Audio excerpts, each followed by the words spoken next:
बजारमा पाइने स्वाद आफ्नो ठाउँमा होला, तर घरको भान्सामा आफ्नो हातले बनाएको मोमोको अचारको मजा नै अर्कै हुन्छ।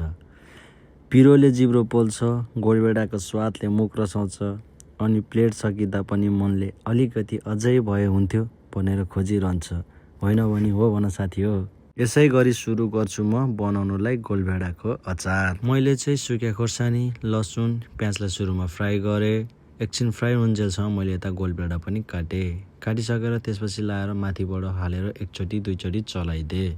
त्यसपछि लाएर मैले 5-6 मिनट पाक्नको लागि ढकनी लाएर पनि छोडिदिएँ। गोलभेडा र प्याज मजाले पाकिसकेपछि मैले माथिबाट मसलाहरू पनि हाल्न सुरु गरेँ। स्वादअनुसारको नुन, बेसार, जिराको धुलो। यसलाई मिक्स गर्नको लागि मैले मजाले चलाएँ।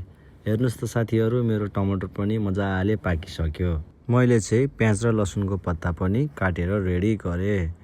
रेडी भइसकेपछि मैले यसलाई पनि हालेर मजाले मिक्स गरिदिएँ। एडिसनलमा हजुरहरूले बदाम, काजुहरू पनि युज गर्न सक्नुहुन्छ, तर मैले चाहिँ यसमा जस्ट सिसमी पाउडर मात्र युज गरेछु।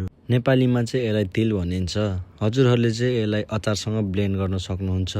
मैले चाहिँ पाउडर भएको हुनाले यसैमा मिक्स गरिदिएँ। हजुरहरूले चाहिँ सिनबाट सामान मगाउनु भएको छ कि छैन? मैले चाहिँ सिनबाट यो ग्राइन्डर मगाएको थिएँ, तर आज छ भोलि छैन। त्यही भएर मैले दुःख पाएँ। हातले नै ह्यान्ड ग्राइन्डरबाट मैले पिस्न सुरु गरेँ।